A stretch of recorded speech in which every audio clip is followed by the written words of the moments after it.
Bab 521. Nama, CEO berbahaya penulis, Ni. Darcy, plus matikan mengatur ulang. Kalimat ini membuat Fang Fei langsung terdiam, bahkan jika dia hanya unggul dalam bahasa, bagaimanapun juga, tidak sebanding dengan pemeliharaan Rao-Rao-nya. Tuan Qiao sangat puas dengan jawaban Gu Haoran, dan dia tidak dapat menahan diri untuk berkata, "Ya, putriku, Rao-Rao, meskipun tidak ada ketua dewan yang mau melakukan apapun. Tapi lihat tangannya, ada bekas luka saat memasak untukmu." Gu Haoran, kamu harus mengingat hal ini. Gu Haoran mengangguk dan berkata, gadis ini pekerja keras, tapi sepertinya dia tidak memiliki bakat ini. Ya, sebenarnya tidak. Ngomong-ngomong, nama adikku adalah Fang Fei. Anda adalah ketua dewan direksi. Sampai jumpa lagi, ayah. Qiao Rao berkata cepat. Setelah melihat putrinya, Yo selalu mabuk. Apa artinya melihat orang asing? Apakah dia kenal dengan wanita ini? Saya ingin minum anggur merah hari ini. Kami tidak akan kembali sampai kami mabuk. Fang Fei menyarankan, ya, saya akan mengantarkan sebotol anggur merah. Kata Gu Haoran, kepala pelayan membawakan anggur dan pensiun. Fang Fei menuangkan segelas anggur untuk dirinya sendiri, lalu memandang Gu Haoran dan Tuan Qiao dan berkata, saya akan menuangkan beberapa batangan untuk Anda. Ayah saya tidak membutuhkannya, dia tidak bisa meminumnya, biarkan Gu Haoran minum bersamamu. Kata Qiao Rao cepat, dulu, ketika ibunya masih di sana, dia bertanggung jawab atas ayahnya dan tidak membiarkannya minum. Karena dia takut minum akan menyakiti ayahnya, kesehatannya, tapi dia tidak bisa mengendalikannya. Anehnya, sejak ibu pergi, ayah malah berhenti minum. Saya juga mengatakan kepadanya bahwa jika saya tahu ibumu pergi begitu cepat, saya akan mendengarkannya. Saya dulu tidak suka dia mengomel, tetapi sekarang saya tidak dapat menemukan orang yang suka mengomel. Sejak saat itu, dia tahu bahwa dia akan merawatnya dengan bagian ibunya. Mendengar kata-kata putrinya dan memikirkan ibunya, Yo merasakan banyak hal di hatinya. Saya dulu bekerja keras untuk menghasilkan uang, mengabaikan istri dan anak perempuan saya. Saat saya ingin menebusnya, istri saya sudah pergi. Mungkin anak perempuan saya akan menikah juga. Kami benar-benar perlu menghargai orang-orang di depan kami. Jika kita melewatkan sesuatu, kita tidak akan pernah bisa melihat ke belakang. Melihat tatapan sedih ayah, mengetahui bahwa dia memikirkan ibu lagi, Qiao Rao berkata kepadanya, ayah, aku akan menuangkan minuman untukmu, dan kami akan menuangkannya untukmu, minum juga. Untuk dirinya dan ayahnya menuangkan minuman, Qiao Rao dengan tulus berkata, sebelumnya aku tidak berakal, biarlah kamu bersedih, setelah aku benar-benar terlahir kembali, aku akan berbakti kepadamu. Meskipun di depan yang lain, mendengarkan putrinya mengucapkan kata-kata sensasional seperti itu, saya merasa sedikit mati rasa, tetapi saya juga merasa sangat bahagia. Sepertinya ada pepatah yang mengatakan bahwa cinta bisa membuat seorang wanita tumbuh dewasa, kini seorang anak perempuan dapat memahami penderitaan menjadi orang tua. Suatu ketika, dia selalu jauh dari rumah. Melihat perasaan ayah dan anak mereka yang sebenarnya, Gu Haoran tiba-tiba merasa sangat tersentuh. Mungkin dia tidak akan pernah mengalami adegan seperti itu. Dia mengangkat gelasnya ke arah mereka dan berkata, tidak peduli berapa lama anak-anak itu pergi, mereka pada akhirnya akan memahami kebaikan orang tua mereka dan berbakti kepada mereka. Rao adalah putri yang baik dan Yo adalah ayah yang baik. Saya dengan tulus melamar Anda untuk bersulang. Saya harap Anda selalu bahagia. Melihat ayah dan anak perempuan di depannya, Fang Fei merasa sangat sedih. Hubungan kekerabatan seperti itu belum pernah ada dalam ingatannya. Meski ibunya sangat baik padanya, namun juga tidak bisa menggantikan seorang gadis, dalam hati ingin memiliki perasaan kasih sayang seorang ayah. Sekalipun kamu kembali ke rumah ayahmu dan menjadi putrinya, kamu tidak merasakan kasih sayang apapun darinya. Faktanya, itu hanya karena kedua saudaranya telah pergi. Dia adalah satu-satunya darahnya, jadi dia ingin mewarisi kelompok kekaisaran. Itu dia. Satu-satunya saat aku berbicara dari hati ke hati dengan ayahku adalah di kapal pesiar. Dia masih mengkhawatirkan ibunya dan kedua putranya yang tidak berbakti. Tidak peduli betapa kejamnya mereka, dia tetap mencintai mereka seumur hidup. Mereka pergi satu demi satu dan mengambil jiwa ayah. Melihat ayah saat itu, dia tahu bahwa ayah tidak akan hidup lama. Benar saja, firasatnya sangat efektif, tapi dia tidak menyangka ibunya akan pergi. Terlepas dari perasaannya, dia sepertinya telah ditinggalkan oleh seluruh dunia. Untung saja saat itu masih ada pacar di sampingnya, dan dia terus berkata, "Jangan sedih sayang, bersamaku, aku akan selalu menemaninya." Pacarnya ditemukan ketika dia dalam keadaan termiskin, jadi tidak ada yang dipertaruhkan. Itu hanyalah perasaan yang sangat sederhana. Menurutku, aku tidak punya apa-apa, setidaknya ada cinta, dia ada. Saya tidak menyangka dia akan pergi. Melihat Kiao Rao Rao di depannya, hatinya tidak tahu mengapa dia sangat cemburu. Apakah tidak cukup bagi Rao Rao memiliki ayah yang baik? Mengapa kamu ingin bersaing dengannya untuk menjaga Haoran? Wu Fangfei akhirnya keluar dari masa lalu, jatuh cinta dengan seseorang, dan ingin memulai hidup baru, kehidupan yang berjalan di bawah sinar matahari. Dia sangat hancur, sekarang hati Gu Haoran hanya keberadaannya, tidak ada tempat untuk Wu Fangfei-nya. Tidak peduli betapa sempurnanya dia tidak bisa menandingi wajah polos Kiao Rao. Hatinya dipenuhi kebencian memikirkan hal itu.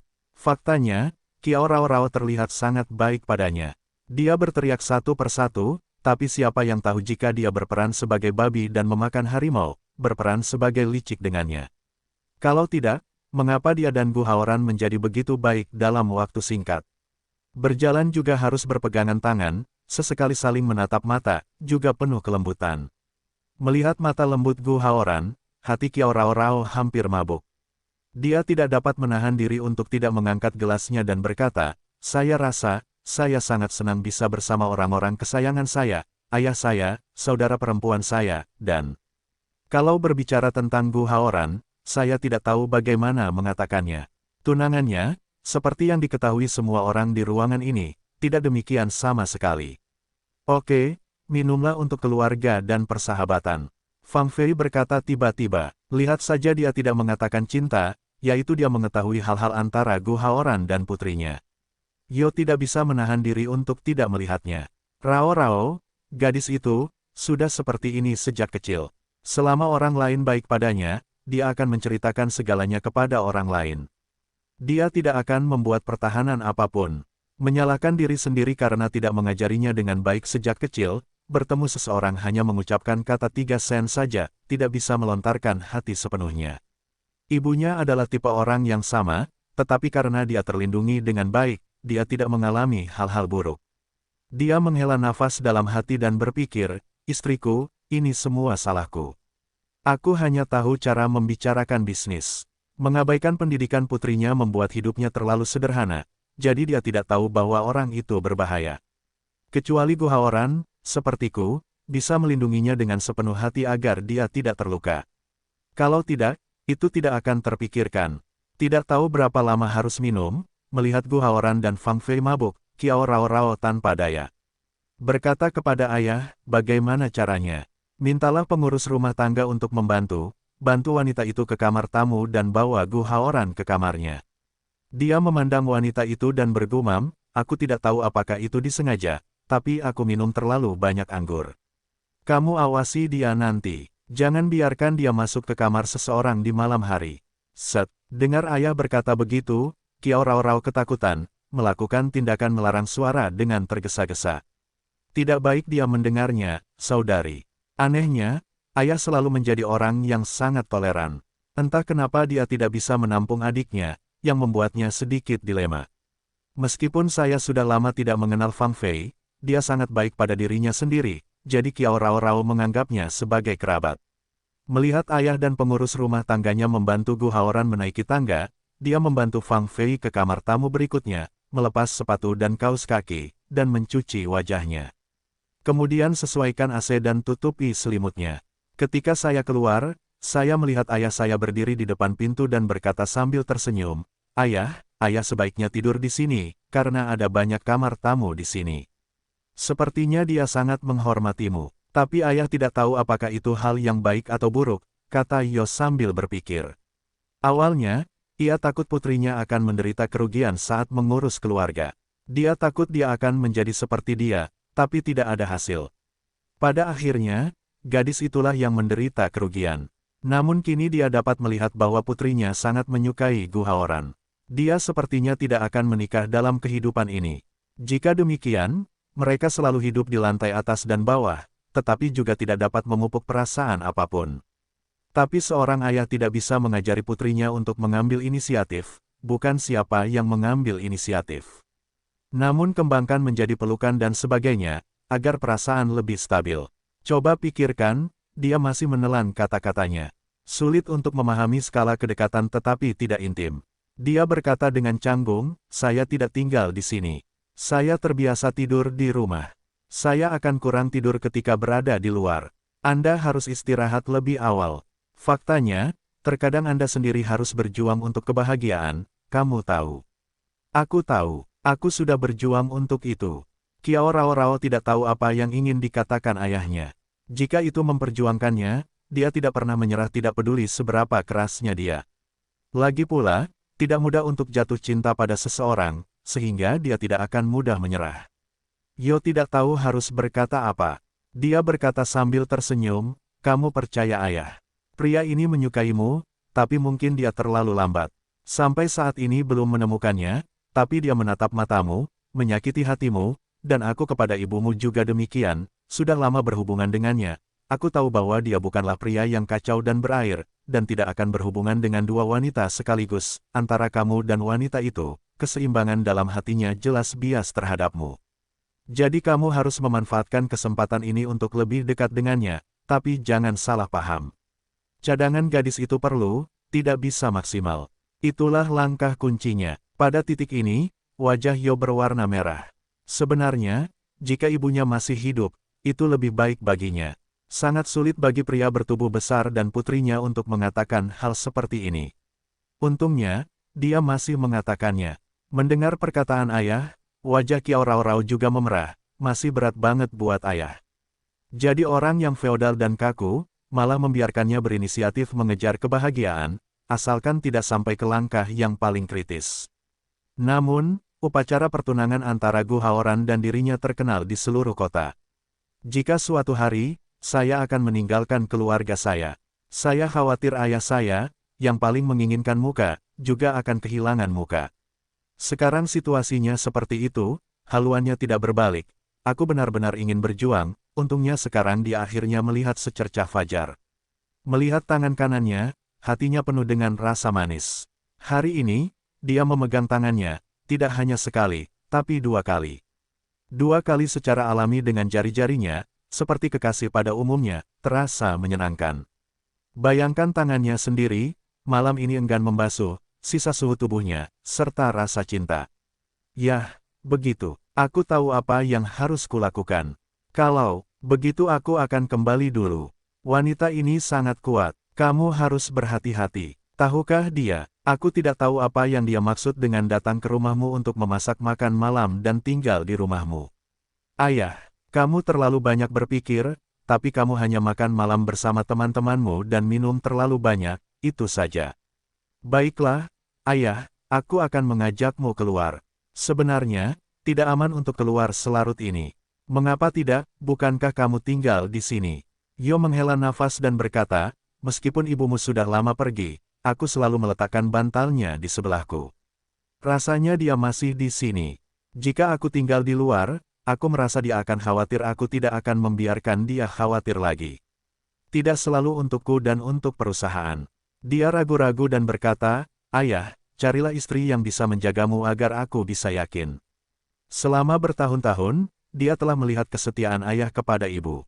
Setiap malam dia sendirian, faktanya, Kiao Rao percaya bahwa ibu di langit akan berharap ayah menemukan kebahagiaan baru. Aku tidak bisa menerima wanita lain. Dalam hatiku, tidak ada orang yang sebaik ibumu. Dia wanita terbaik di dunia. Yo selalu berkata dengan suara yang dalam. Ayah, menurutku kamu terlalu keras. Ucap Jo Rao sambil merangkul lengannya. Apa masalahnya? Aku sudah terbiasa dengan kehidupan seperti ini. Saat aku bersama ibumu, aku mengalami banyak saat-saat bahagia. Dengan kenangan ini dan wanita cantik sepertimu, aku merasa cukup. Aku tidak menuntut apapun yang lain. Sedangkan untuk menemukan seorang wanita, menurutku itu tidak perlu sama sekali. Aku benar-benar takut kamu sendirian. Yo selalu menepuk kepalanya sambil tersenyum dan berkata, gadis bodoh, bukankah aku sudah memberitahumu? Aku merasa ibumu tidak pernah pergi, jadi tidak ada yang disebut kesepian, istirahatlah lebih awal dan aku akan kembali. Kamu ingat untuk melihat wanita itu dan jangan biarkan dia membuat masalah di depan matamu. Petik 2. Ayah, aku tidak tahu bagaimana cara memberitahumu, tetapi saudara perempuanku benar-benar bukan tipe orang yang baik, orang yang Anda pikirkan. Dia sangat terbuka dan terbuka. Ya, dia menyukai Gu Haoran, tapi dia tidak akan pernah menggunakan cara apapun.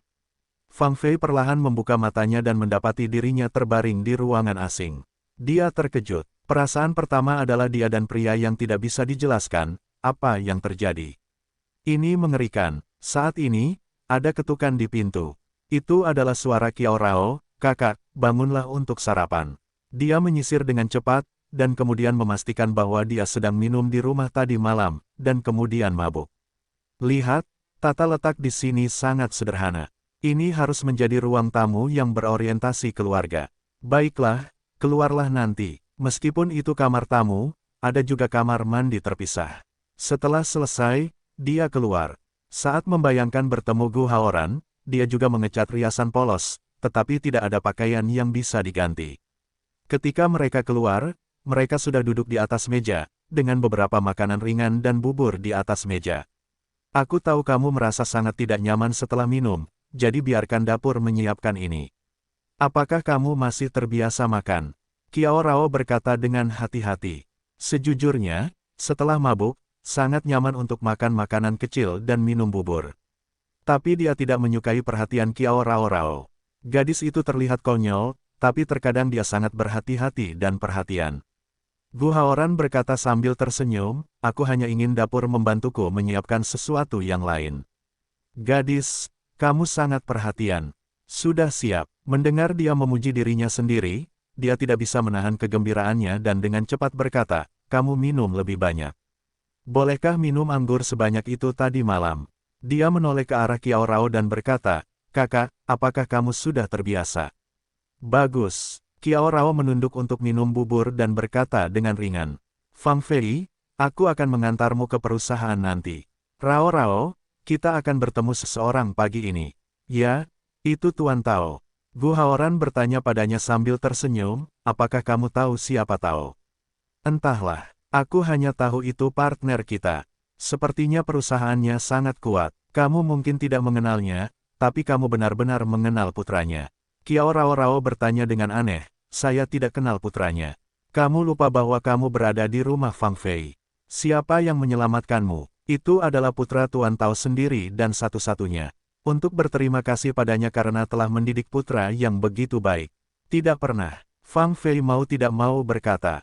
Qiao Rao memandang ekspresinya seolah-olah sangat aneh, dan mau tidak mau bertanya, sebenarnya, Xiao Tao menyelamatkanku, kenapa tidak bisa mengatakannya?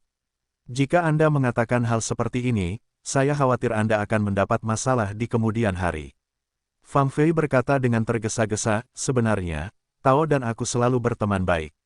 Xiao Tao jatuh cinta dengan seorang gadis, tapi keluarganya tidak setuju. Dia bilang dia pergi ke luar negeri untuk belajar dan berlindung di keluargaku. Jika kamu memberitahu mereka bahwa putra satu-satunya adalah pengurus rumahku dan membawakanku teh dan air setiap hari, pasangan tua itu tidak perlu tinggal bersamaku. Jadi berjanjilah padaku untuk merahasiakan ini untukku. Gu Haoran berkata, sejak kakakmu bilang begitu, pasti ada alasannya. Kalau begitu, aku khawatir mereka akan marah, jadi kamu tidak perlu menyebutkannya. Kali ini, pengurus rumah tangga sudah datang membawa koran dan menyerahkannya kepada Gu Haoran seperti biasa. Ia selalu memiliki kebiasaan sarapan sambil membaca koran. Melihat koran dengan sembarangan, tiba-tiba selimut di tangannya jatuh ke atas meja dengan retakan, dan jusnya terciprat. Mengerikan, melihat reaksinya, Qiao Rao terkejut. Gu Haoran selalu menjadi orang yang paling tenang. Kenapa dia menjadi sangat takut? Apa yang telah terjadi? Dia mengambil koran di tangannya dan membacanya dengan cermat. Lalu dia menjadi pucat karena ketakutan. Sebenarnya dia tahu apa yang terjadi, tapi Fang Fei berpura-pura penasaran dan bertanya, ada apa? Kamu begitu aneh satu persatu. Pengurus rumah tanggamu sudah meninggal. Gu Haoran menenangkan emosinya dan berkata, tadi malam orang baik, tiba-tiba menghilang, berubah-ubah, menurut kesimpulan awal polisi adalah perampokan. Apa? Tidak mungkin. Fang Fei juga menunjukkan ekspresi sangat terkejut, Xiao Tao membuatkan sarapan untukku kemarin pagi. Kita masih makan bersama, bagaimana ini bisa terjadi? Itu semua adalah identitas anak seorang miliarder yang menyakitinya. Gu Haoran berkata dengan getir, ini perampokan.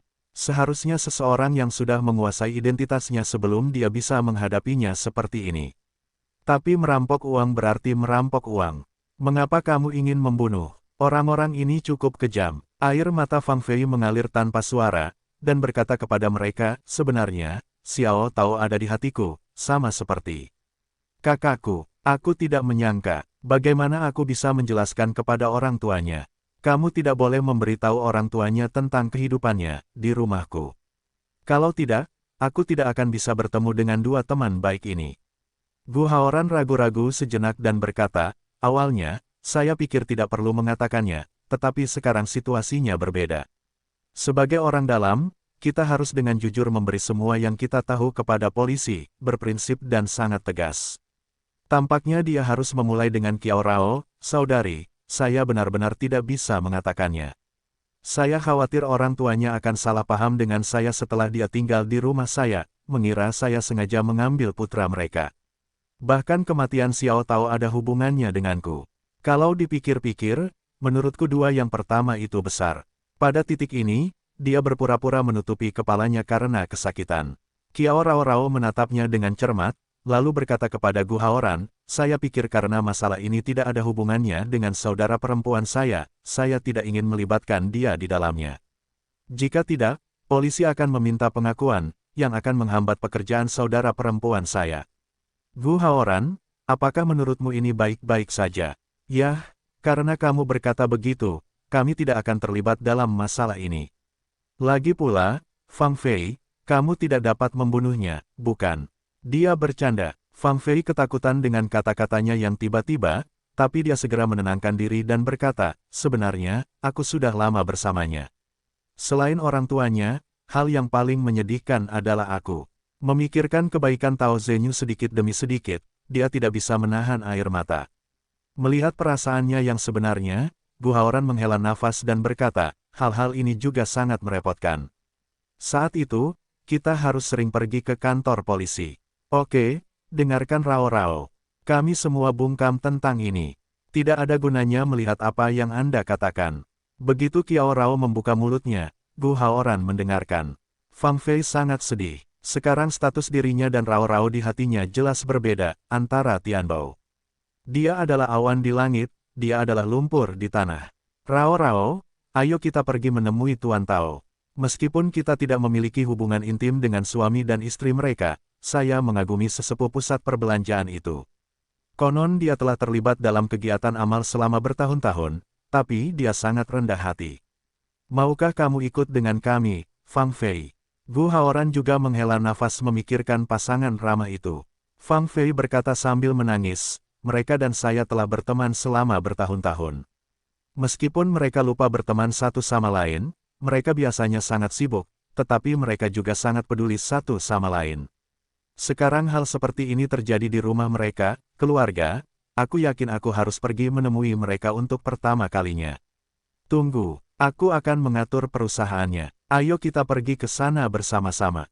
Qiao Rao memiliki banyak emosi di hatinya, dan dia tidak bisa menahan tangisnya. Awalnya, saya berencana untuk bertemu mereka di pagi hari, tetapi saya tidak berharap itu mulai dari kerja sama hingga berkabung. Meskipun saya belum menghubungi mereka, saya tahu dari kata-kata Anda bahwa mereka benar-benar orang baik. Memikirkan wajah muda dan tampan Xiao Tao, dia tidak bisa menahan diri untuk berkata, Xiao Tao juga anak yang sangat baik, tapi sayang sekali dia pergi begitu cepat. Aku merasa sangat sedih ketika memikirkannya. Melihat kedua wanita di depannya, Gu Haoran menghela nafas dan berkata, sekarang semuanya sudah beres. Jangan terlalu sedih. Sayang sekali, meskipun Presiden Tao adalah seorang miliarder, gayanya sangat baik. Dia telah konsisten dengan istrinya selama beberapa dekade, jadi dia hanya memiliki anak laki-laki satu-satunya. Baginya, itu harus menjadi bencana. Setelah mengatur urusan perusahaan, Fang Fei berkata kepada mereka, kamu boleh makan. Saya tidak bisa makan lagi. Qiao Rao juga tidak bisa makan, berkata kepada Gu Haoran, ayo pergi. Gu Haoran berkata dengan nada memerintah, saya tidak terlalu peduli. Masing-masing dari Anda diperbolehkan keluar setelah makan sandwich dan minum segelas susu. Kalau tidak, kamu tidak bisa keluar dari ruangan ini. Melihat penampilannya yang sombong, Fang Fei tidak bisa menahan senyum. Nada ini agak mirip dengan pacar aslinya. Dia tidak akan mengatakan apapun yang baik, tetapi dia tidak pernah dibiarkan lapar dan lelah. Petik 2. Dia berkata dengan lembut. Faktanya, tidak benar bahwa dia tidak bisa makan. Dia tidak makan apapun setelah minum tadi malam. Sekarang dia lapar. Kiao Rao mengerucutkan bibir merahnya, berkata, benar-benar sombong, semuanya benar-benar tidak bisa makan. Setelah mengawasi sarapan mereka, Gu Haoran berkata, oke, ayo pergi. Tunggu, aku akan ganti baju.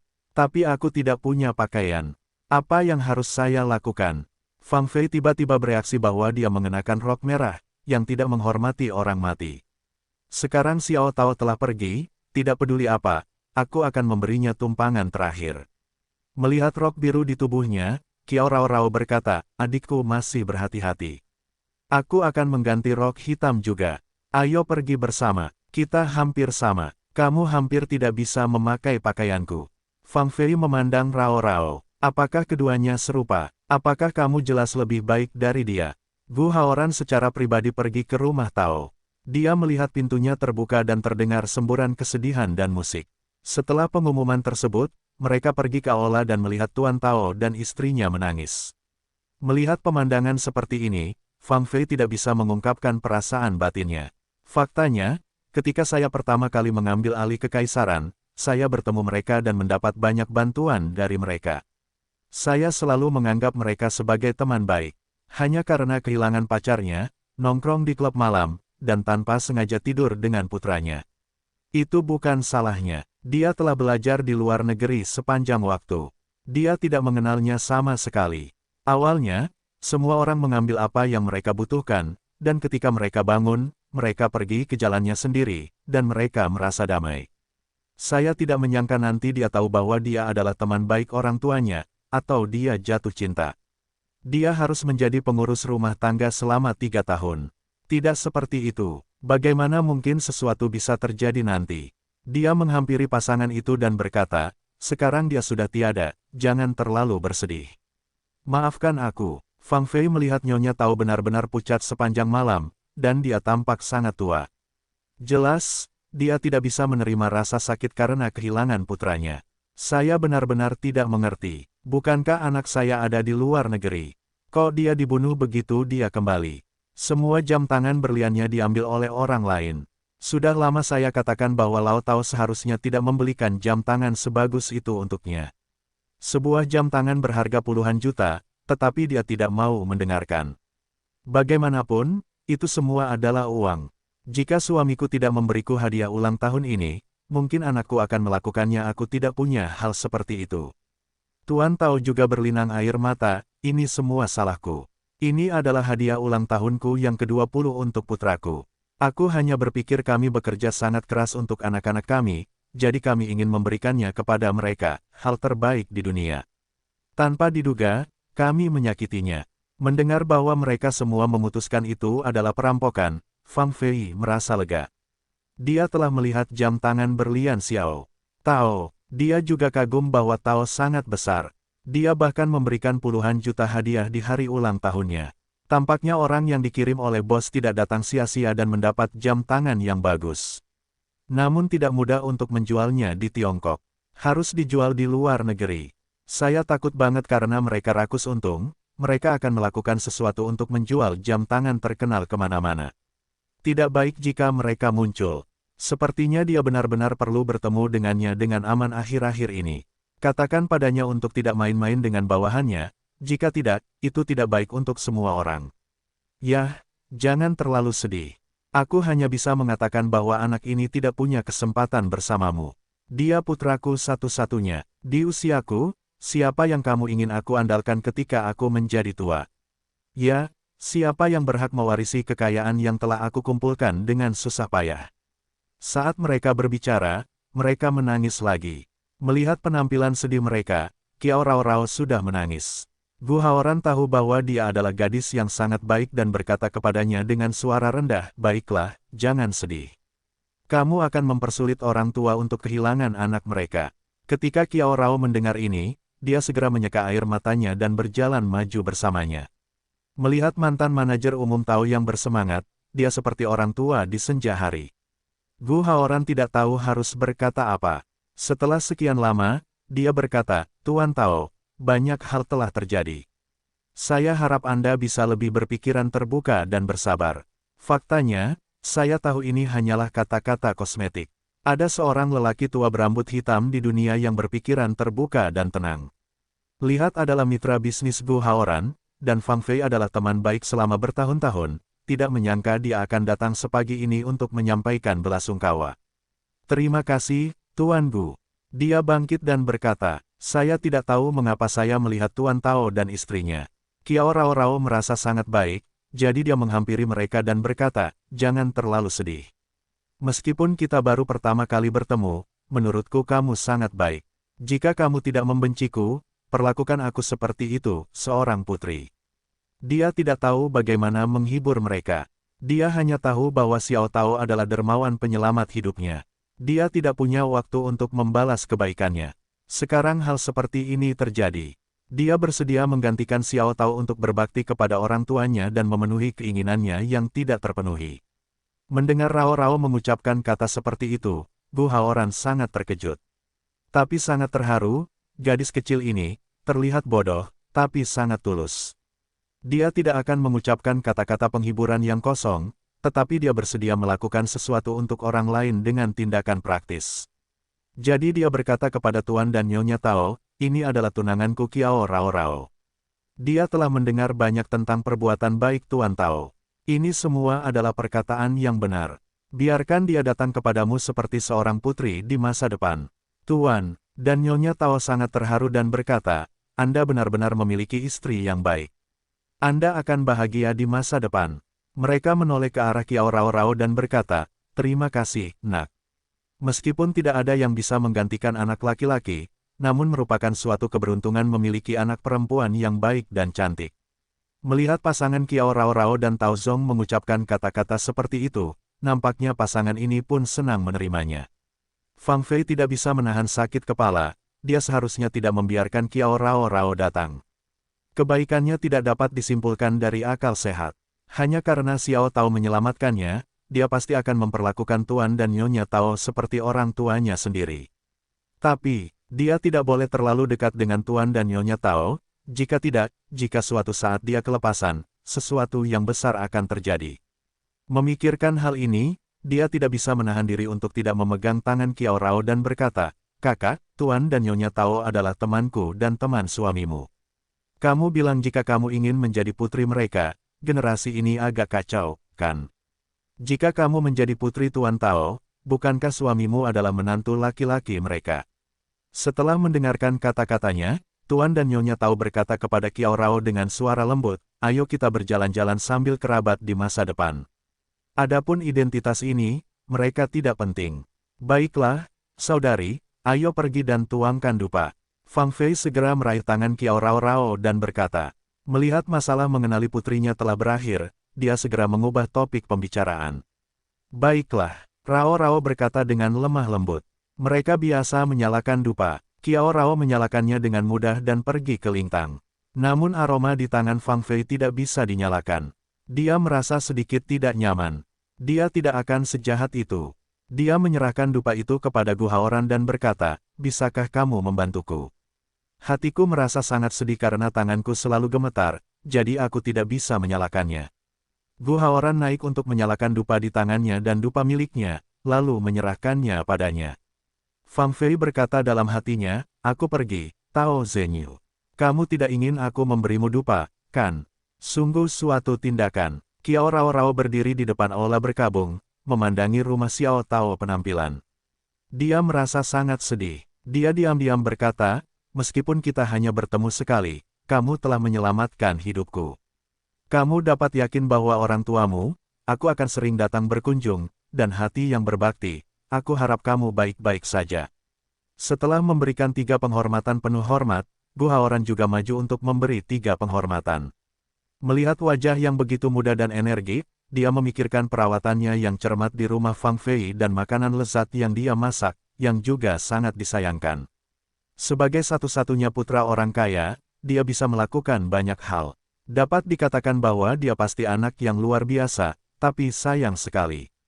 Ketika Fang Fei datang ke Lingtang, dia tidak tahu mengapa jendela Lingtang terbuka. Ada hembusan angin, dan semua lilin tiba-tiba padam. Seluruh aula duka mengeluarkan bau yang aneh. Dia terkejut, tetapi dia membungkuk dengan tenang dan berpikir dalam hatinya, kamu tidak bisa membuatku takut. Bagaimana jika aku membunuhmu? Apakah Anda masih memiliki kemampuan untuk melompat keluar dari peti mati? Petik 2. Adegan seperti ini membuat Qiao Rao ketakutan, mau tidak mau menggenggam tangan Gu Haoran.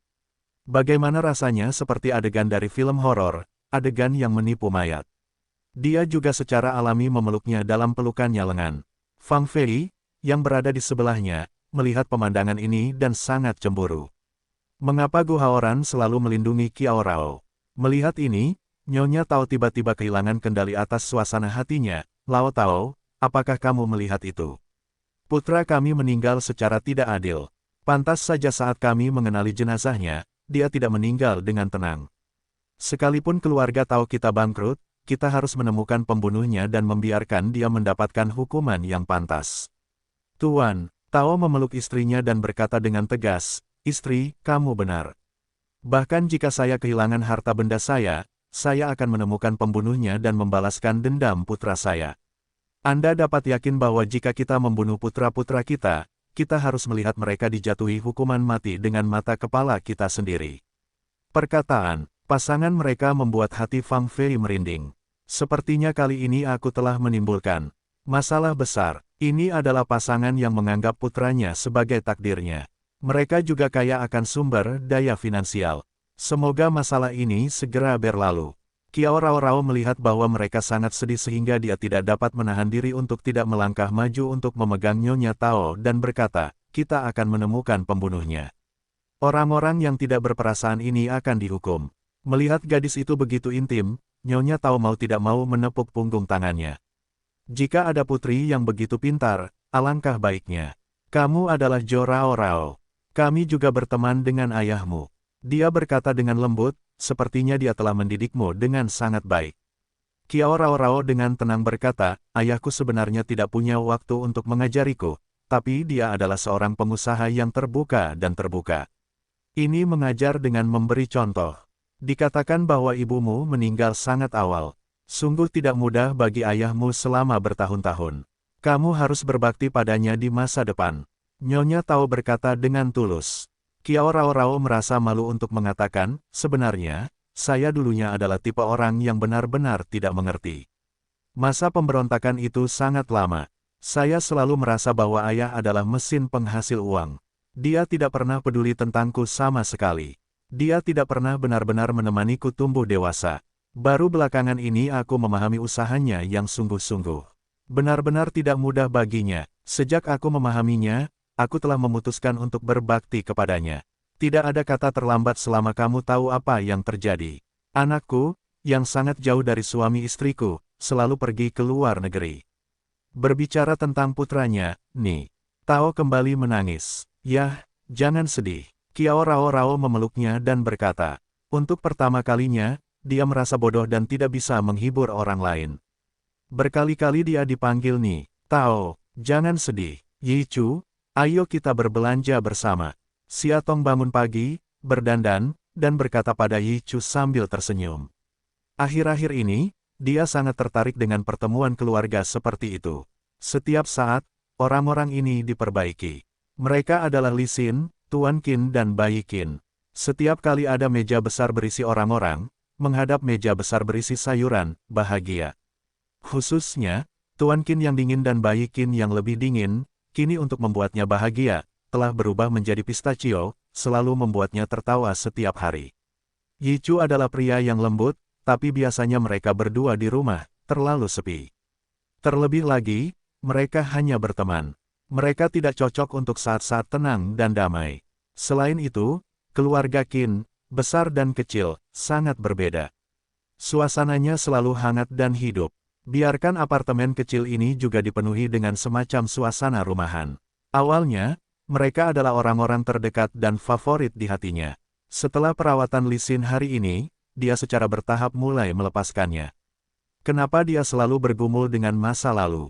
Mengapa tidak melihat ke depan? Apa yang lebih penting daripada kebersamaan sebagai sebuah keluarga? Terkadang dia sering bertanya pada dirinya sendiri di dalam hatinya. Dia bahkan berkata kepada Yichu bahwa dia akan kembali ke keluarga Qin setelah dia menemukan jawabannya.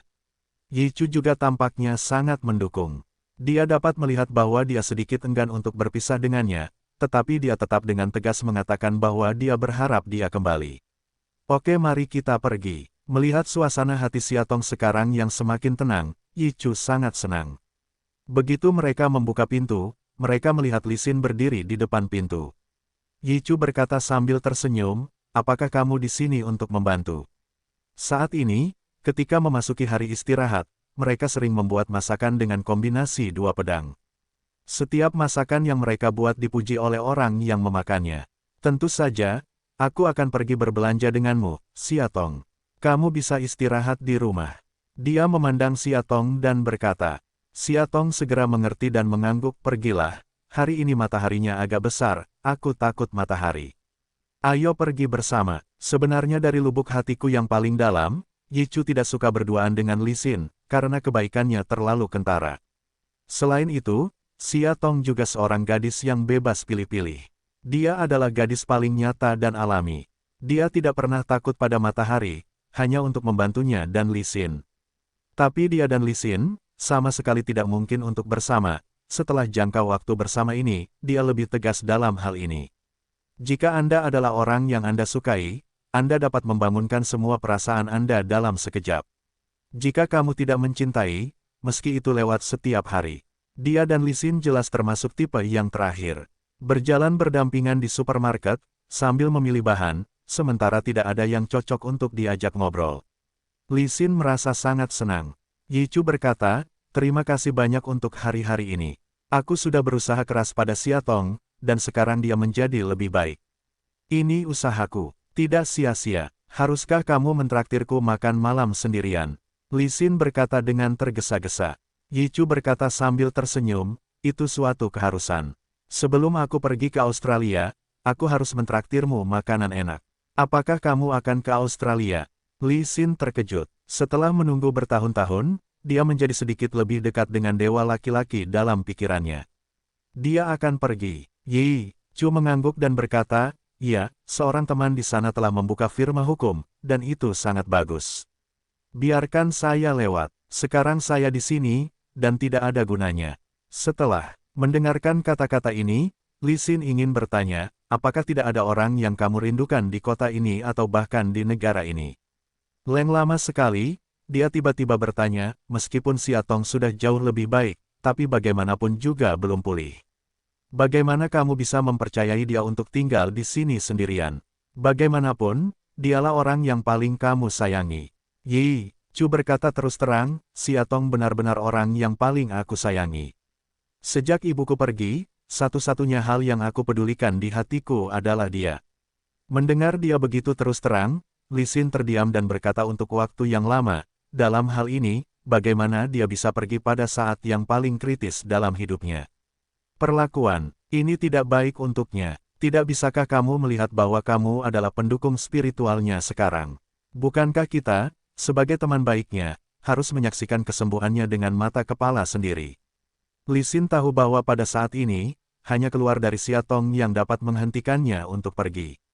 Memikirkan apa yang dikatakan Xiatong kepadanya tadi malam, Yichu menggelengkan kepalanya dengan getir dan berkata, sepertinya aku tidak dukungan spiritualnya, dan saya tidak cocok untuk peran ini. Selama ini suami dan anak-anaknya sering datang untuk makan. Saya dapat melihat bahwa hatinya masih belum bisa melepaskannya. Tadi malam, dia juga memberitahuku bahwa dia akan berusaha melepaskan masa lalunya dan mungkin pulang bersama suaminya. Sekarang setelah semuanya mencapai kesimpulan yang sukses, saya merasa sangat bahagia. Saya telah menantikan reuni keluarga mereka, jadi saya merasa nyaman. Sekarang saatnya saya pensiun. Dalam pengobatan selanjutnya, suami dan anak-anaknya akan menemaninya. Saya akan mendapatkan hasil 2 kali lipat dengan setengah usaha. Petik 2. Melihat Yi Chu begitu bertekad untuk pergi, Li Xin akhirnya berkata, bagaimanapun, ini adalah tempat di mana kamu dilahirkan. Mengapa kamu memilih Australia, daripada tinggal di sini? Apakah tidak ada orang yang kamu sayangi kecuali Siatong? Sebenarnya, saat aku pulang ke rumah kali ini, aku ingin bertemu Siatong. Lihat saja, aku akan pergi dan merasa nyaman. Melihatnya seperti sebelumnya, aku tidak bisa pergi, jadi masalah ini telah ditunda selama sudah lama. Tapi sekarang, waktunya untuk pergi. Kali ini sangat sulit bagimu. Saya telah memutuskan bahwa ketika Siatong kembali ke rumah Qin, saya akan pergi ke Australia. Petik 2. Saya tidak tahu apakah boleh pergi ke klinik Keik Sin Lee di Australia. Li Xin tiba-tiba bertanya. Yi Chu tahu maksudnya dan berkata, tentu saja, ini tidak sebaik di sini. Jika kamu sampai di sana, kamu harus memulai lagi. Kalau begitu aku tidak akan pernah bertemu denganmu lagi. Mendengar dia berkata demikian, Li Xin sangat putus asa karena dia menegaskan bahwa dia tidak punya harapan untuk mengejar Australia. Yi Chu berkata dengan lemah, aku akan kembali dalam beberapa tahun, dan kemudian teman-teman lama kita akan berkumpul lagi. Pernyataannya yang meremehkan selama beberapa tahun membuat Li Xin langsung pingsan. Berapa tahun dia menunggu untuk mendengar kabar darinya. Setelah menghubunginya, dia selalu suam-suam kuku. Baru-baru ini, karena dia mentraktir Siatong, dia bersedia untuk lebih banyak berbicara dengannya dan bahkan memasak makanan lezat untuknya.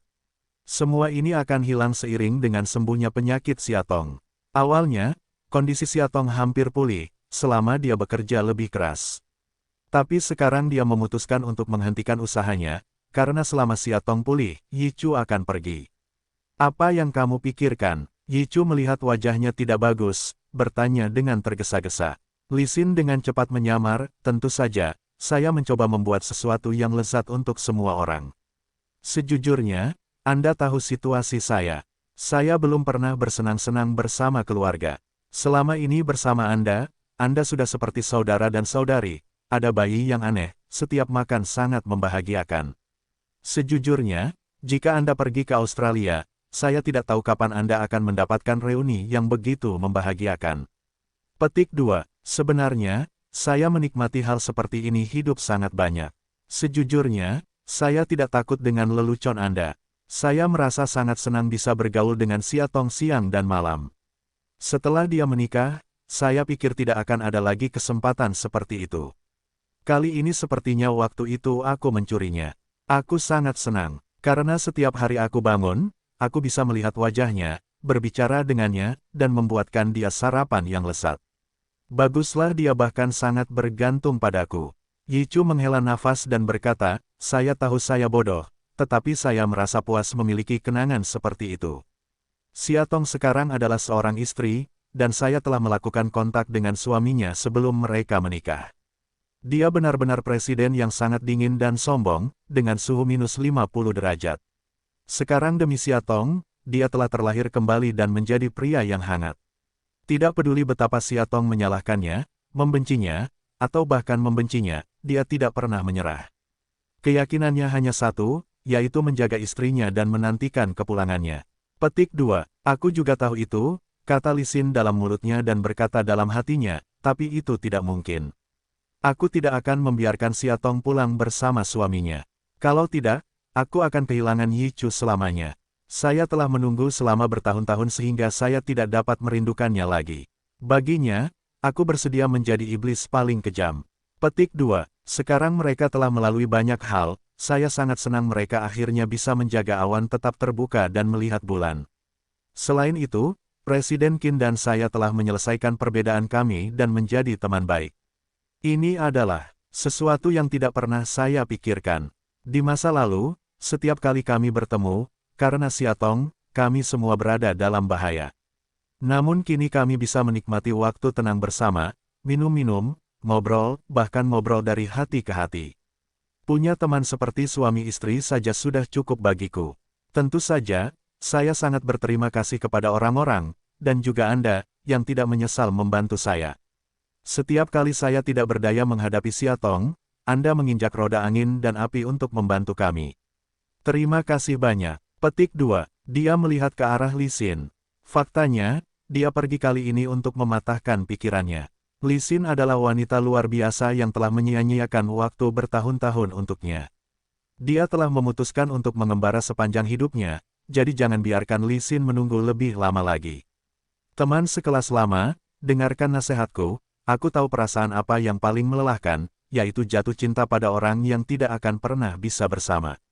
Di dunia tidak ngotot akan ada hasilnya, di dunia emosi tak punya benar atau salah, yang ada hanya cinta dan tak cinta. Jadi temukanlah seseorang yang benar-benar berharga, lalu bayar perasaannya. Jangan biarkan dirimu larut dalam cinta tanpa harapan.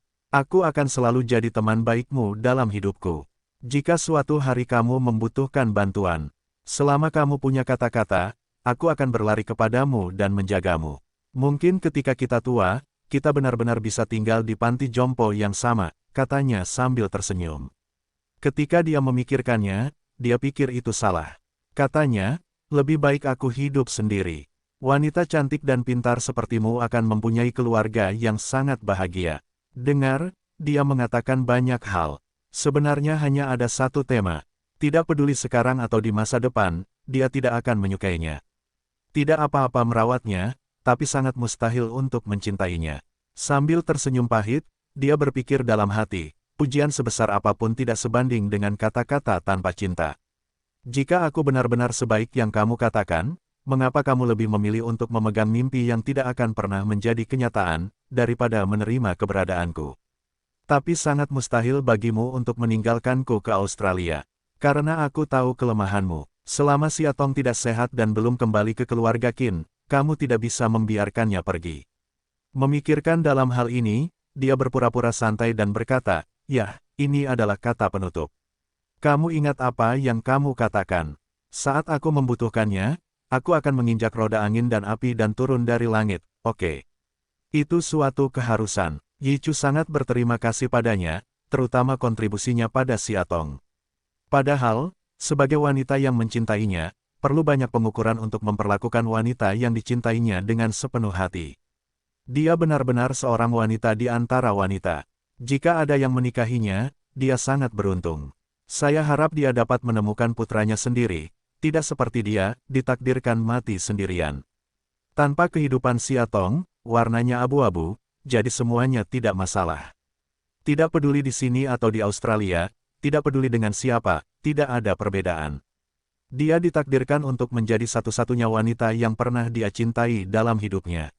Hatinya dipenuhi dengan Siatong, dan tidak dapat menampung wanita lagi. Faktanya, hanya seperti ini. Hidup ini singkat, artinya buka dan tutup mata saja. Sekarang dia dan Siatong bersama, mereka semua berusaha mengumpulkan kenangan indah. Ketika kamu sudah terlalu tua untuk pergi kemanapun, kamu bisa duduk di kursi goyang dan memikirkan betapa dekatnya dia dulu dengan cinta. Nah, kalau kita memikirkannya seperti ini lagi, aku khawatir mereka tidak perlu makan. Hari ini, meskipun Li Xin sangat sedih, dia tetap bersemangat dan berkata pada Yi Chu, "Ya, cepatlah," kata Yi Chu sambil tersenyum.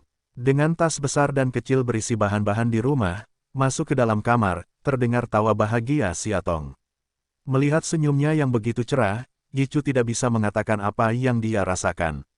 Saat aku bersamanya, Siatong paling banyak hanya tersenyum, tidak pernah sebahagia ini. Sebenarnya, inilah perbedaan antara cinta dan bukan cinta. Pria yang bisa membuat wanita bersinar dengan cemerlang pastilah dia mencintainya dan menjadi kekasih yang tak tergantikan di hatinya. Sudah waktunya dia pensiun. Dia sebaiknya pergi ke Australia dan menjalani kehidupan yang sederhana dan damai. Melihat mereka datang dalam tas besar dan kecil, Tuan Qin dan Siatong segera maju untuk membantu, dan kemudian membawa mereka ke dapur. Siatong menatap wajah Li Xin dan memerah. Dia berkata, "Matahari di bulan Juni ini sangat beracun. Saya akan membelikan tabir surya untuk Anda." "Ya terima kasih," kata Li Xin. Melihat Yi Chu di dapur, Tuan Qin berkata, "Saya sangat mengagumi Anda karena membuat begitu banyak hidangan lezat. Dulu saya berpikir bahwa masakan istri saya sudah enak di dunia. Saya tidak menyangka bahwa para ahli ada di antara mereka, orang-orang. Hahaha, aku pernah mengikuti kelas memasak. Jika kamu tidak memiliki keterampilan memasak Siatong, kamu tidak bisa mengatakannya," kata Yi Chu sambil tersenyum. Melihat dua wanita pergi untuk menghapus tabir surya, dan pada awalnya, buru-buru berkata, Tuan Qin, saya akan memberitahu Anda sesuatu, pastikan Anda bahagia. Ada apa? Ini misterius. Tuan Qin berkata sambil tersenyum bahwa sekarang dia dan Yi Chu seperti saudara kandung.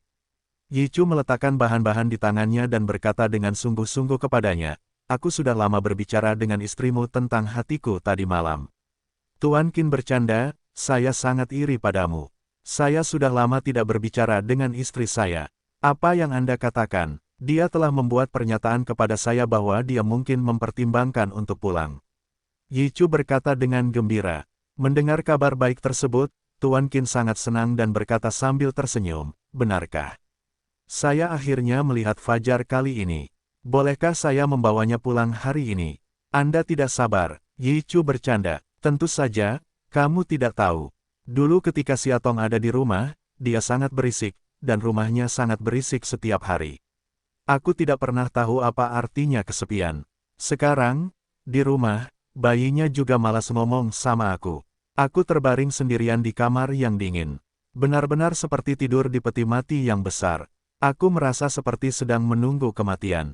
Meskipun analogi ini terdengar aneh, itu sudah cukup untuk menunjukkan bahwa dia peduli tentang Xiaotong sangat banyak. Baiklah, mari kita bicarakan hari ini. Jika Xiaotong setuju untuk kembali, aku dapat mengembalikan istrimu kepada Zhao. Kata Yi Chu sambil tersenyum. Tuan Qin tiba-tiba menepuk pundaknya dan berkata, saudaraku, saya sangat menghargai perhatian Anda terhadap istri saya. Memiliki teman seperti Anda adalah berkah bagi suami dan istri kami. Pintu keluarga Qin saya akan selalu terbuka untukmu. Jika tidak ada pekerjaan, kamu bisa sering datang ke rumah untuk makan atau memasak. Aku tidak punya kesempatan. Teman saya membuka firma hukum di Australia dan mengundang saya untuk mengelolanya. Saya sudah setuju. Diperkirakan dalam waktu dekat, saya hanya bisa melakukan video chat dengan Anda. Kata Yi Chu. Ketika dia mengatakan ini, Tuan Qin merasa sangat kecewa dan tidak dapat menahan diri untuk berkata, sejujurnya, semua orang melihatku dan mengira aku memiliki pemandangan yang tak terbatas. Tapi nyatanya aku tidak punya teman, bukan aku sengaja bersikap dingin dan sombong, hanya terlalu dingin. Kamu adalah teman pertamaku dalam arti sebenarnya. Sekarang aku mengerti mengapa Xiaotong sangat bergantung padamu. Saya tidak menyangka kami akan segera berpisah. Aku sangat menyesal. Petik 2. Hidup selalu penuh dengan penyesalan, namun akan ada kejutan yang tidak terduga. Mungkin aku akan bertemu gadis yang kucintai di Australia, lalu aku akan berhenti mengembara demi dia, dan akhirnya menetap. Tuan, Qin berkata dengan tulus, ini yang terbaik. Aku akan terbang ke pernikahanmu. Faktanya, dia memahami niat Yi Chu untuk melindungi Xiaotong. Suatu hari, tentu saja, itu adalah hari terbaik. Baiklah, Xiaotong keluar, pergilah menemaninya, lalu ngobrol baik dengannya. Yi Chu melihat Xiaotong dan Li Xin berbicara dan tertawa lalu berjalan ke restoran dan berkata dengan cepat. Tuan Qin tiba-tiba berkata, sebenarnya, mengapa kamu ingin berada jauh? Saya dapat melihat bahwa wanita ini sangat tergila-gila padamu. Pikirkanlah. Yi Chu bercanda, tidak, ini terlalu familiar untuk memulai. Tidak mudah untuk memulainya. Tuan Qin berkata sambil tertawa. Ya, aku sudah saling kenal sejak aku masih mahasiswa. Aku tidak pernah menelepon. Sekarang sama saja, itu hanya persahabatan sederhana untuknya.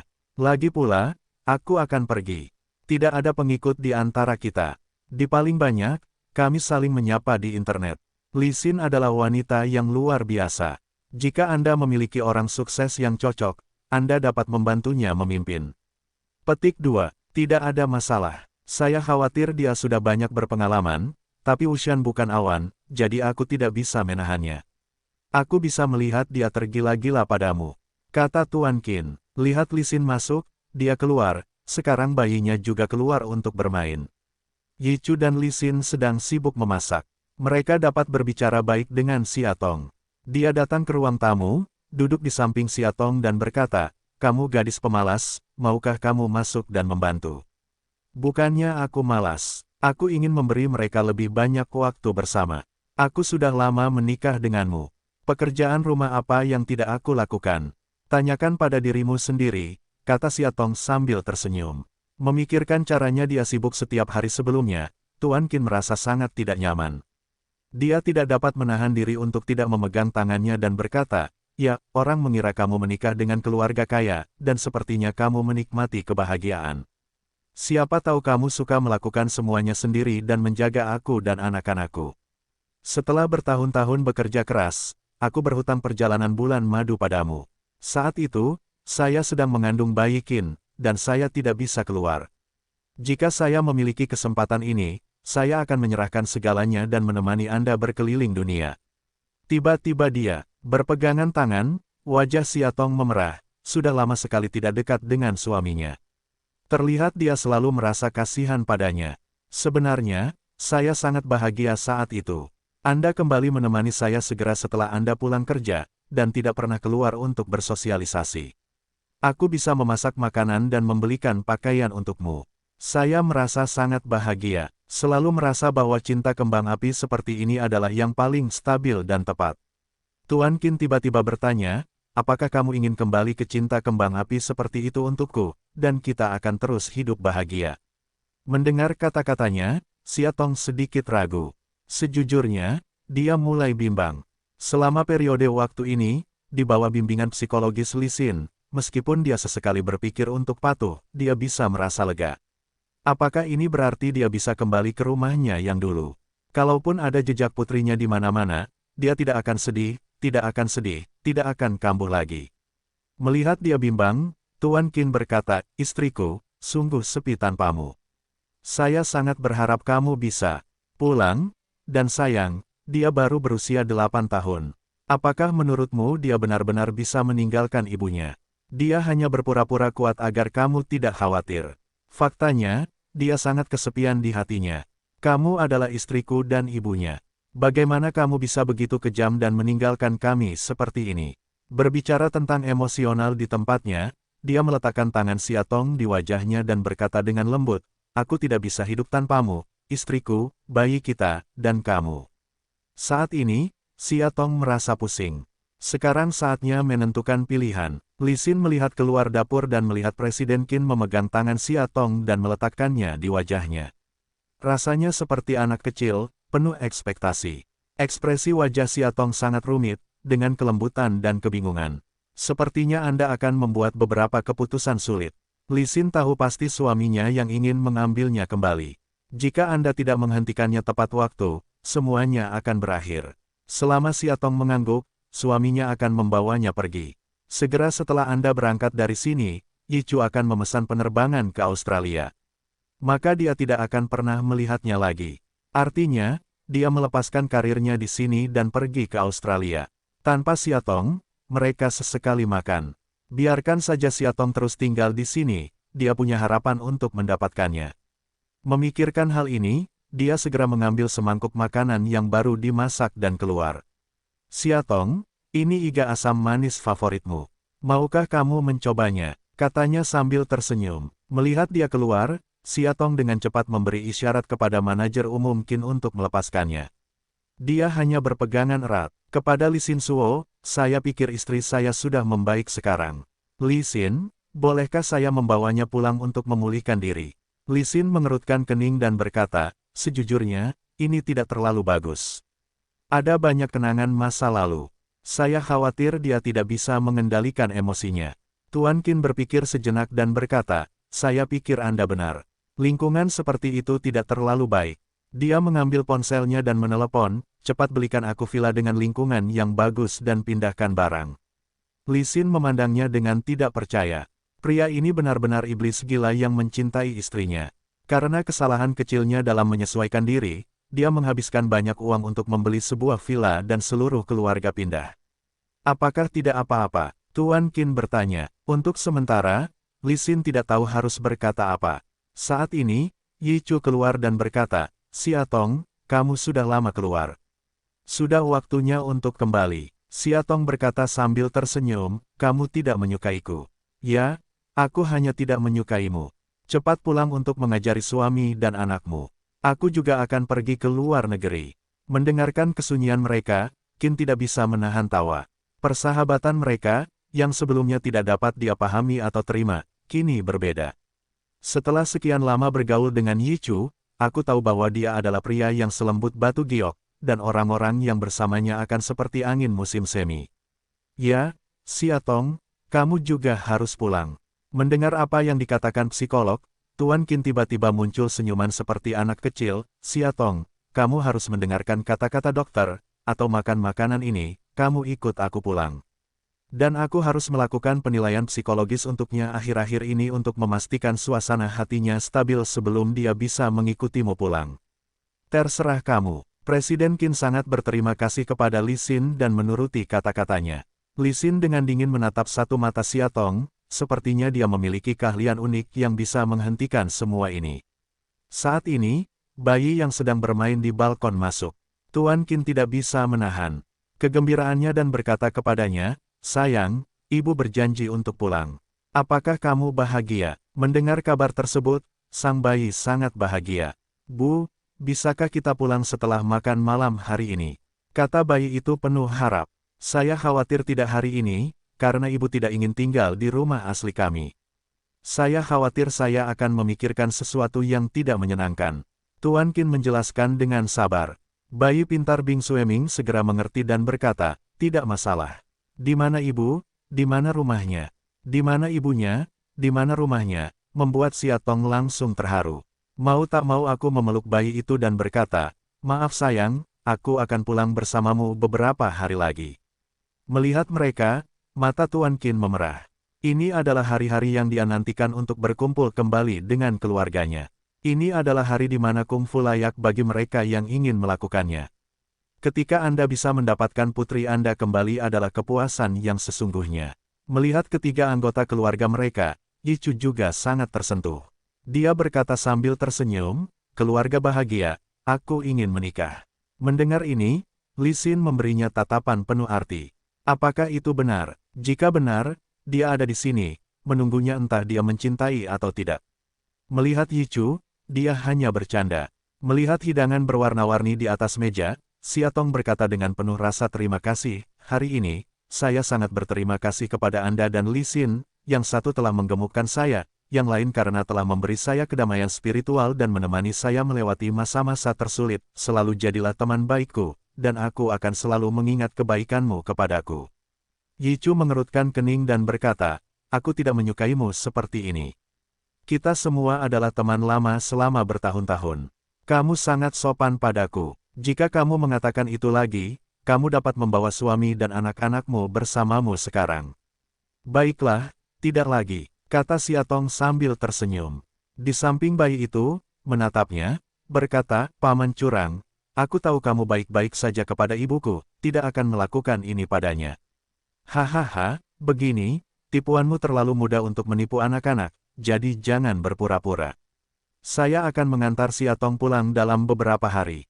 Saat ini, kita telah berubah dari musuh menjadi saudara, jadi kita harus minum-minum hari ini."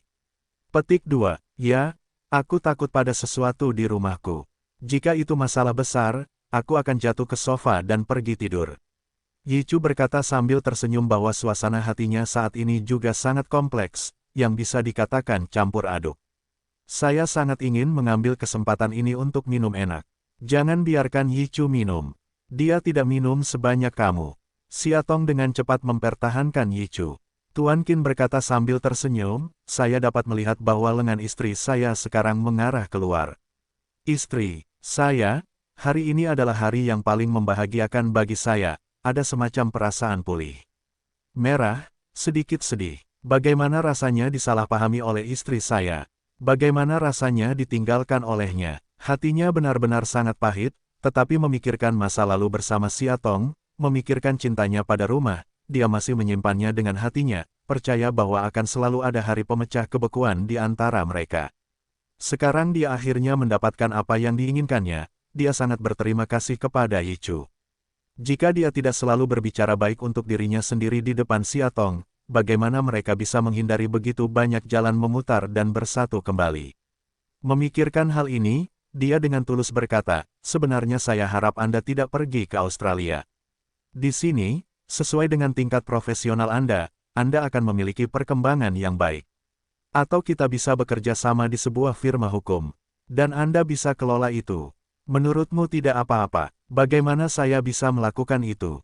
Rasanya seperti Anda berinvestasi di industri yang asing bagi saya.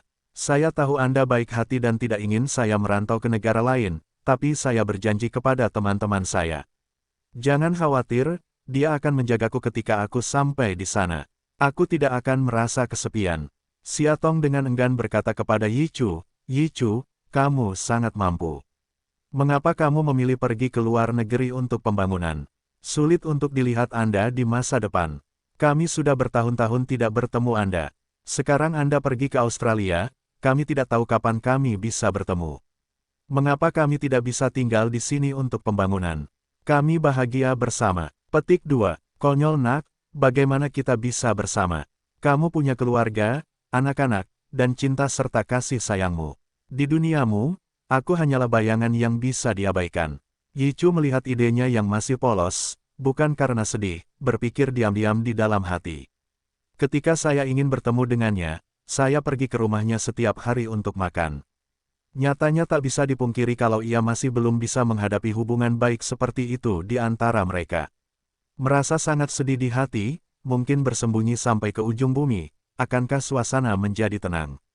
Sekarang Siatong akan pulih, dan inilah waktunya untuk pensiun. Kapan kamu akan memberinya tes terakhir untuk melihat apakah Siatong sudah pulih? Dia memberitahu Li Xin. Li Xin berkata, baiklah, biarkan dia beristirahat dengan baik selama 2 hari ini, dan kemudian bawa dia ke klinik 3 hari kemudian. Saya memberinya tes yang paling profesional. Jika tidak ada masalah, dia bisa pulang bersama suami dan anak-anaknya. Dia memandang Siatong sambil tersenyum dan berkata, saya merasa kamu bisa lulus ujian ini sepenuhnya. Apakah kamu percaya diri? Siatong mengangguk dan berkata, saya memiliki kepercayaan diri.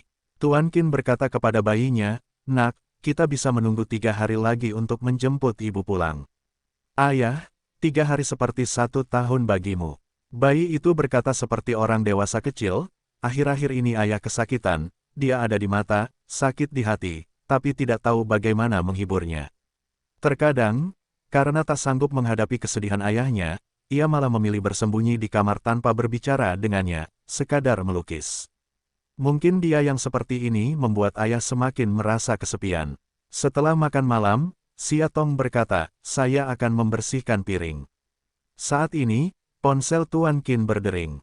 Dia menghubungkan ponselnya. Itu panggilan Niseng. Tampaknya rumah itu memiliki sesuatu untuk ditunjukkan. Efisiensinya sangat cepat. Bagaimana kabarmu? Hari itu, suara Niseng berkata, saya menemukan villa yang lebih cocok.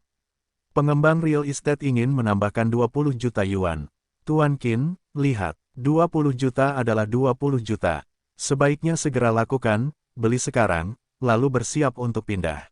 Harus sudah siap dalam 3 hari. Yichu berkata kepada Siatong sambil tersenyum, kamu lihat betapa suamimu sangat mencintaimu. Bagimu, bahkan jika dia mengambil 20 juta yuan, dia tidak cemberut. Dia berpikir bahwa meskipun uang tidak dapat membedakan apakah seseorang adalah cinta sejati, secara umum, di mana uang seorang pria digunakan, hatinya lah yang digunakan. Selama bertahun-tahun, Qin selalu menjaga kedamaian Siatong. Dimanapun dia berada, dia selalu mencintainya. Sangat disayangkan seorang wanita bisa bertemu dengan pria yang begitu tampan, lembut dan penuh perhatian, dan yang terpenting adalah cinta sejati. Dia benar baik padaku. Saat aku sudah melupakan ini, aku akan bersamanya. Tidak ada lagi yang menyalahkan, tidak ada lagi yang mengeluh. Bahkan, selama periode ini, dia akan menanggung beban. Yang tidak kalah denganku. Jangan lihat yang lain, kamu bisa lihat berat badannya turun begitu banyak. Pada siang hari, aku harus mengurus urusan perusahaan. Ketika aku sampai di rumah pada malam hari, aku harus merawat bayiku. Kapan aku punya waktu, aku harus lari ke berbagai agen detektif. Bebannya sungguh berat, bahkan, dia sering datang menemuimu di tengah malam. Nanti, karena Li Xin tidak mengizinkanmu bertemu, aku takut itu akan berdampak, jadi aku bertekad untuk tidak membiarkan dia datang. Yichu berkata sambil tersenyum, aku telah disiksa oleh suamimu selama periode waktu ini. Untuk mengetahui situasimu, aku selalu menarik aku keluar untuk minum dan ngobrol di tengah malam. Melihat mereka berbicara di dapur, Li Xin berkata kepada Presiden Qin dengan masam, saya pikir Siatong dan Yichu adalah teman yang sangat baik. Sebaliknya, persahabatan antara saya dan teman-teman sekelasnya tampak jauh lebih lemah. Ya, aku tidak menyangka istriku akan memiliki gadis sebaik itu. Tuan Qin berkata sambil tersenyum. Li Xin mau tidak mau bertanya dengan aneh, sejujurnya, mereka seperti ini. Apakah kamu benar-benar tidak marah atau curiga sama sekali? Li Xin ingin mengobarkan hubungan antara Xia Tong dan suaminya. Lebih baik suaminya marah dan mengabaikannya. Petik 2. Kenapa aku harus marah? Mereka berdua jujur. Aku percaya pada istriku dan teman baikku. Salah paham bahwa Gua Guai adalah putri Yi Chu dan Xia Tong. Dia tidak bisa menahan senyum. Sebenarnya, ada keraguan pada awalnya, tetapi waktu adalah batu ujian terbaik. Itu harus bisa menguji karakter seseorang. Yi Chu berbeda dari pria lain. Sejujurnya, tidak mudah bagiku untuk memberikan istriku kepada pria lain. Tapi baginya, aku percaya padanya 100%. Hatimu begitu besar, aku tidak bisa melakukannya. Li Xin menyadari bahwa dia telah salah bicara. Wajahnya sangat merah sehingga dia ingin menjelaskan, tetapi dia tidak tahu harus berkata apa. Qin selalu menatapnya dan berkata, Yi Chu, seorang laki-laki, harusnya sedikit lebih lambat. Mungkin kamu harus mengambil inisiatif untuk mengejar kebahagiaanmu sendiri. Li Xin berkata dalam hatinya, aku sudah cukup mengambil inisiatif. Oke. Sayang sekali seorang wanita melakukan pekerjaanku dan mengejar Yi Chu ke seluruh dunia. Nasib adalah hal terbaik untuk dilakukan. Hatinya berfluktuasi, tapi dia berpura-pura tidak peduli. Menurutku kamu bukan tipe orang yang sama dengan Yi Chu. Tuan Qin berkata terus terang. Saat pertama kali aku berhubungan dengannya, aku merasa dia sangat mirip dengan Yi Chu. Mereka semua adalah orang-orang yang pendiam. Tapi saat kita rukun satu sama lain, kita akan tahu kalau dia dan Yi Chu adalah dua tipe orang yang berbeda, tapi mungkin mereka bisa saling melengkapi dengan cara ini. Kelemah lembutan Yi Chu dan sikapnya yang penuh semangat, kehati-hatian Yi Chu dan kecerobohannya juga harus menjadi pasangan yang sempurna. Bekerja keras, kebahagiaan selalu ada di tanganmu sendiri. Keajaiban juga mungkin terjadi. Sama seperti aku dan Xia Tong, setelah banyak hal, kita akan segera bersama. Kali ini dia kembali padaku, aku tidak akan pernah membiarkannya pergi, tidak pernah Presiden Qin berkata dengan tegas.